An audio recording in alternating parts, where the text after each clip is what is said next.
It's the 4th of July in Washington, D.C. More than 500,000 people have their eyes on the skies. They're celebrating our country's independence in the traditional way, with fireworks. Tonight, 15,000 pounds of paper balls will be hurled skyward and explode into a cacophony of color and sound. For these guys, it's like Christmas, New Year's, and the Super Bowl all rolled into 20 minutes. To get here takes hours of hard work, miles of travel, and months of planning. On this day, they will finally hear the words they've waited so long to hear. Three, two, ready, one. Fireworks.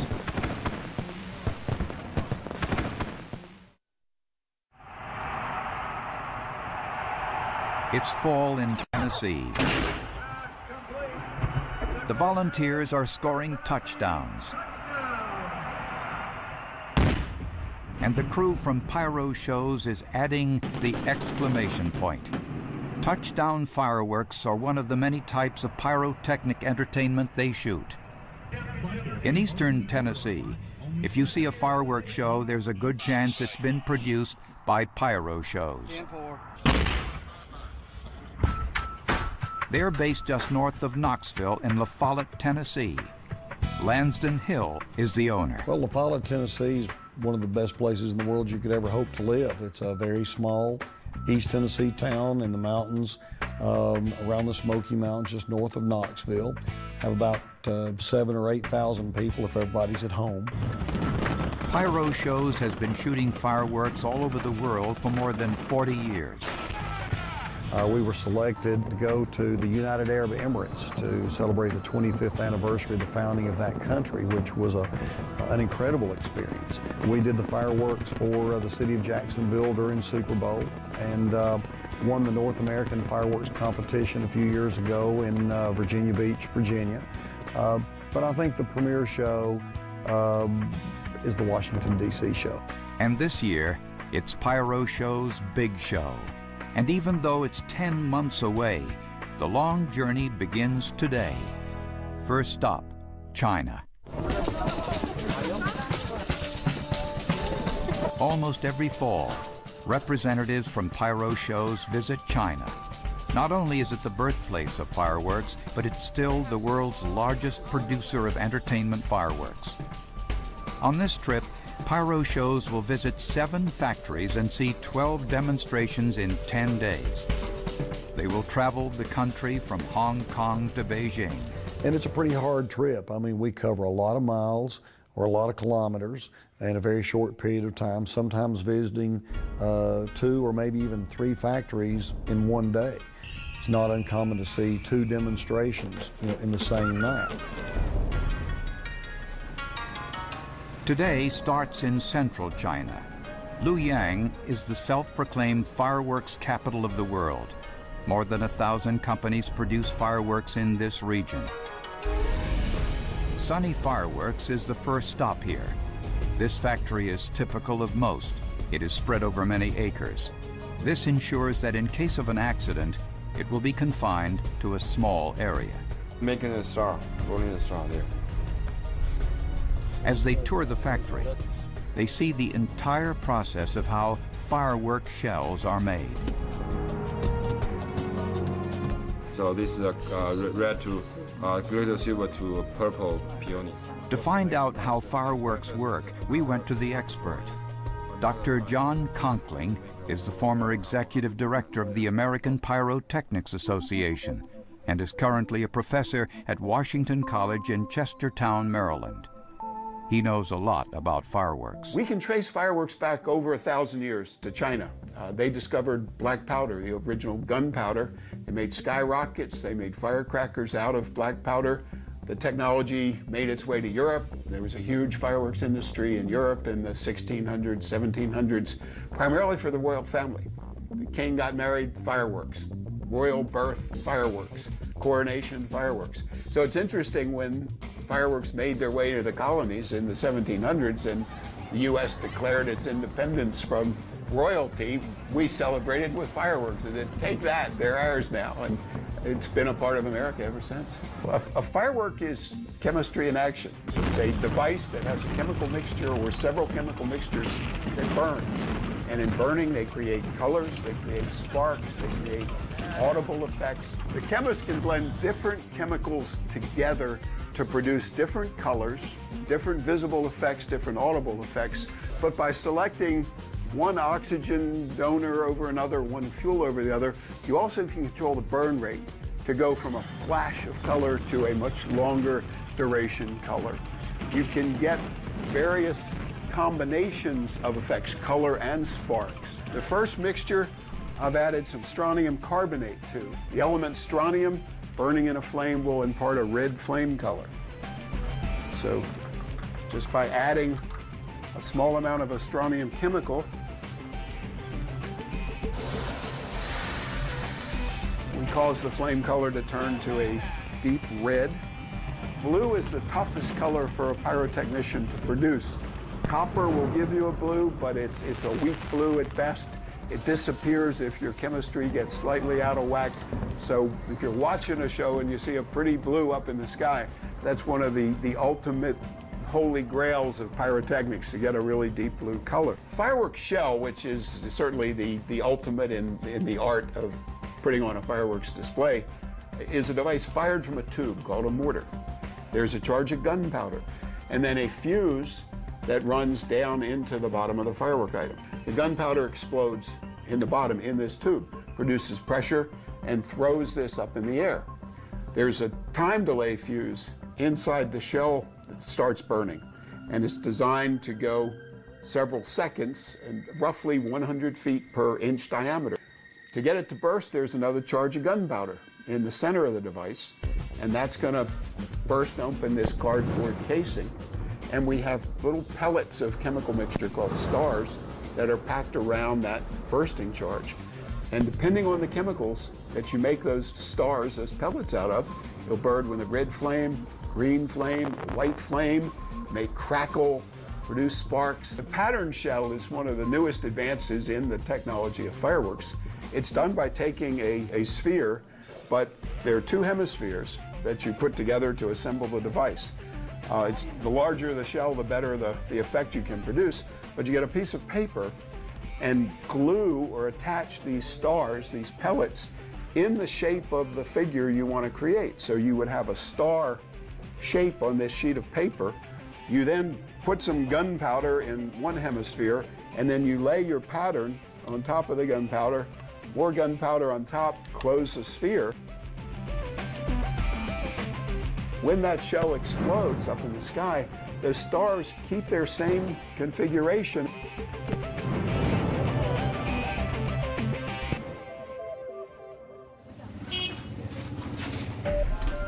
All fireworks are handmade by skilled workers.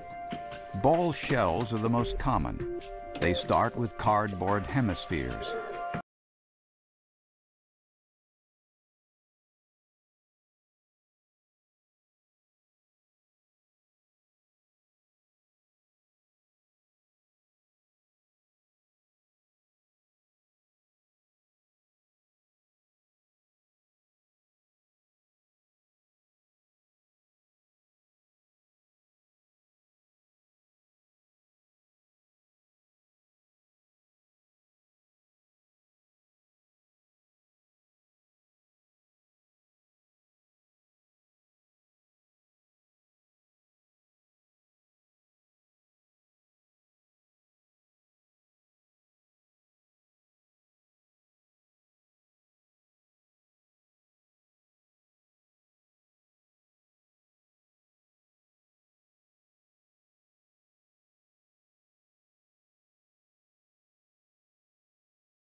Better colors, the new effects, the new ideas.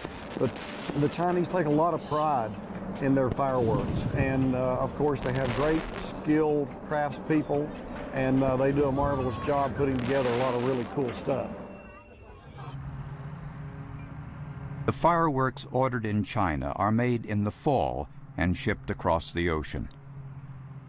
In February, the first shells for this year's 4th of July arrive in Tennessee. They are put in a magazine for storage until summer.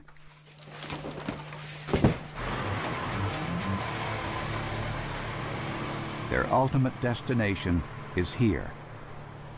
7 days before the 4th of July, Pyro Show starts the long process of moving their equipment into place along the reflecting pool. It's a tricky maneuver to squeeze a 53-foot tractor trailer around the World War II memorial. We are going to go ahead and spot this one. They said 10 needs to go in first. So we need to spot it? Bob Crapsey inches the truck along, precisely to get the trailers into position. On this long night, he will make the trip 4 times.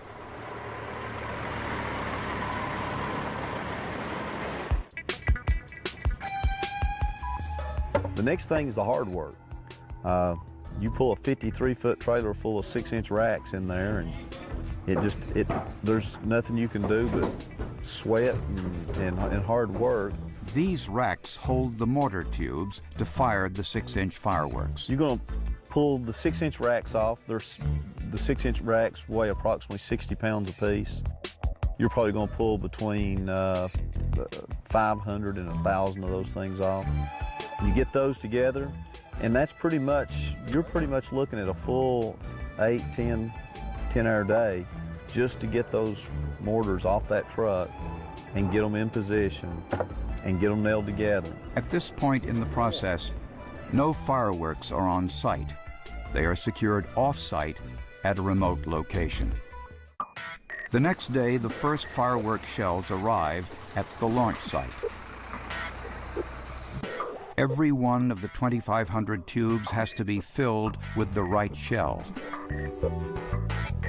Scott Goins is the crew leader for the DC show and makes sure every shell gets loaded properly. 119, it's showing 6/6 in that. This is Scott's 6th DC show and his 20th year with Pyro Shows. This year, he's on location with his son, Matt, who's been shooting fireworks since he was 18. The boxes containing the firework shells are sealed with a Park Service seal.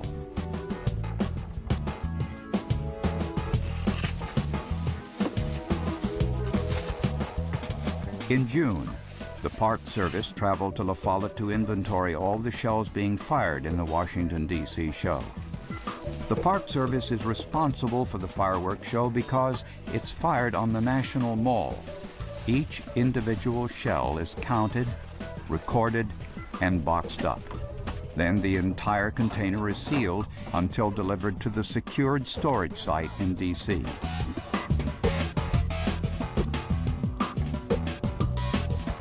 When the fireworks enter the launch site, the security level goes up.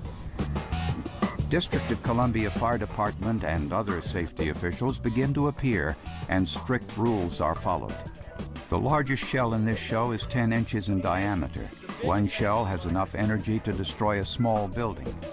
Pyro Shows has taken great care to protect its pyrotechnicians during a show. They are so concerned about safety that they recently did some testing to improve the chances of surviving a catastrophic malfunction. We were a little bit concerned about what some of the codes and what some of the regulations say is safe for our technicians to get behind when they're on a barge out on the water shooting fireworks. We decided that we would get Ken Kasanke to come down with his high-speed video camera, and we would simulate some possible accidents you might have on a barge. I mean, in this case, you want to find out how effective a safety shelter is going to be from, say, the direct impact of aerial shells. So what do? You fire aerial shells right at, the equivalent of a safety shelter, and you see what happens. It's not high science. It's just, well, it's simple stuff. Our first set of tests were directed at the use of a 3/4 inch plywood bunker that had 3/4 inch sidewalls, front wall, and roof.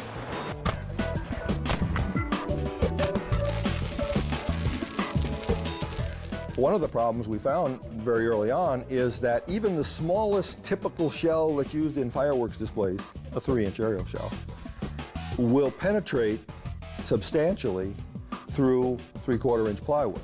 So our second test was to put a deflection shield at a 45-degree angle, and we discovered that it would protect you for a 3-inch shell, but not a 4-inch shell. So then we took the 3/4 inch shield and laminated it with sheet metal and kept it at a 45-degree angle, and discovered that it would actually deflect a shell up through 6 inches in diameter. Another experiment was developed to test the structure of a shipping container, sometimes used for a control bunker during shows. They shot aerial shells directly at the metal box. We basically started at 3 inches, 3-inch shells, and went all the way up to 12-inch shells. And as the progression went on, basically what you would see was a little dent, and the dent gets a little bigger, and then the dent gets a little bigger, and the dent gets a little bigger, and then we got up to 6, 8, and 10-inch shells where you were getting really big dents, but the integrity of the structure was not compromised at all. 10-inch shell still didn't burn through it. Of course, the dents are getting deeper. 12-inch peony. The final shell to be tested is a 12-inch shell. This shell is almost twice as large by volume than the 10-inch shell. Yes, we are ready. 5 seconds. Everything in the quarry comes to a stop as the huge shell is fired. 3, 2, 1, fire. There was an horrific explosion. The shock wave from that thing was just incredible. You know, I've got to tell you, when we saw the 12-inch shell penetrate the bunker and blow half the sidewall out of it, we were in shock for a while. Yeah, it was a total shock. And when that particular incident happened, I think there was a whole lot of us that came pretty close to swallowing our tongues because it was tough. Did you think the hole would be, if it was a hole, it wasn't going to be this big? I didn't think there was going to be a hole. You can't ever forget for a second that we're dealing with high-energy products and that safety has to be paramount on our minds at all time. And I'm really glad that we did it and spent the time and put the effort into doing that, because I feel like that we do have a good plan in place now to protect our people and hopefully others in the firework industry.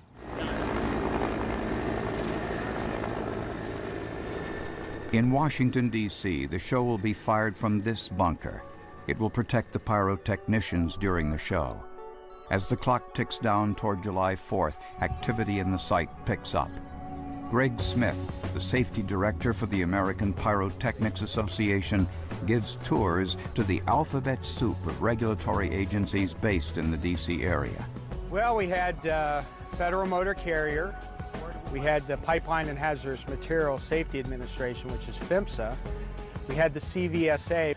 We had the ATF here from the Explosives Branch.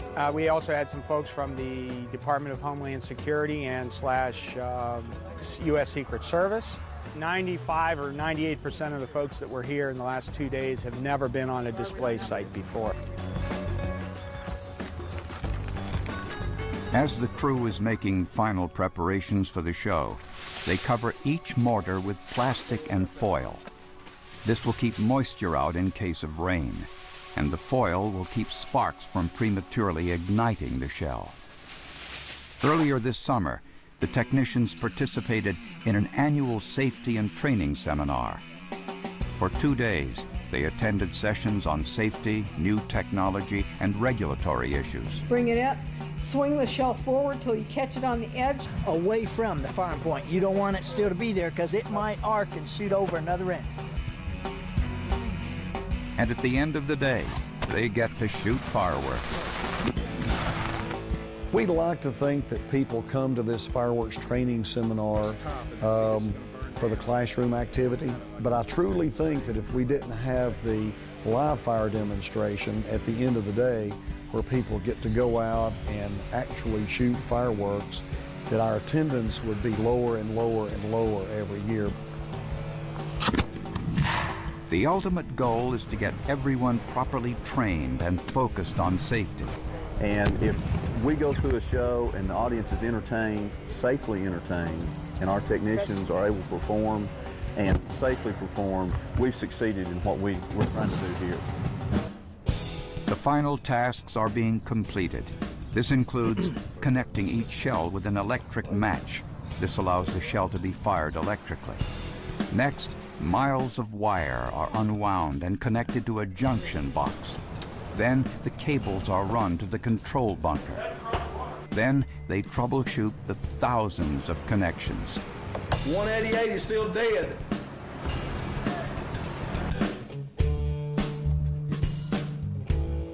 Hey Jim, check 188 one more time.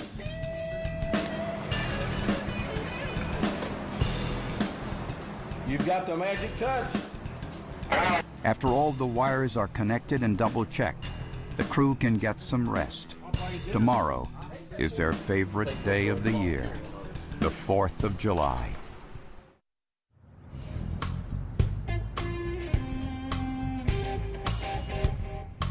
The trip to the firing site is different on the 4th of July. Today, the crew is escorted into the secured site by Park Service police. All over the city, the celebrations are underway. We're going to do a parade here shortly at 11:45, and there'll be a couple 100,000 people that'll view that parade. And then as the day goes on, we have a series of concerts on the National Mall. And then later in the evening, we'll do a major concert that's televised by PBS right up in front of the Capitol Hill. The crew spends the day checking all the connections and testing the audio equipment. Ready, 77, fire. Ranger Mike Wilt gives frequent weather updates. The worst of the weather they're predicting is going to occur between 4 and 8 p.m. this afternoon, with winds around 30 miles an hour, rain with lightning.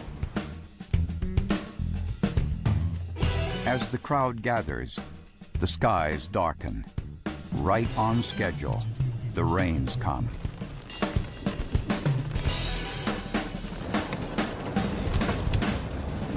The storm was quick and destructive. Limbs and entire trees are knocked down. The crew discovers that the wind has blown off some of the plastic covers.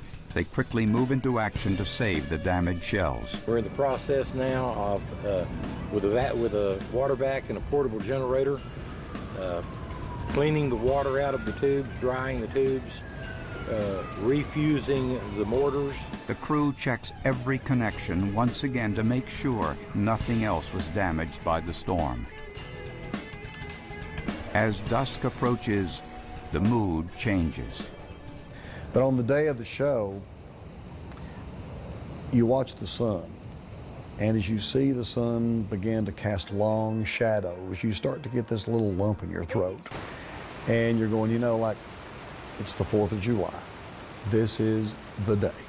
With 30 minutes to go, the batteries are connected. Now the entire site is energized. The countdown has started. You're just pumped up, ready to go. You've worked on it, and you want to feel that adrenaline rush of the explosions, of the excitement of the crowd, oohing and awing. 10 seconds. 10, 9, 8, 7, 6, 5, 4, 3, 2, ready, 1, fire. When they go down to the countdown and they get to 3, 2, 1, from that point until it's over, this is our way of entertaining the world. And it's still a rush. It's a rush every time. Well, when the very first shell goes off, you're pretty nervous, actually. You know, there's always that chance that it won't go. But once it gets started, you know, I actually probably calm down probably within 2 or 3 minutes of the show to see everything is going good.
It was an awesome show.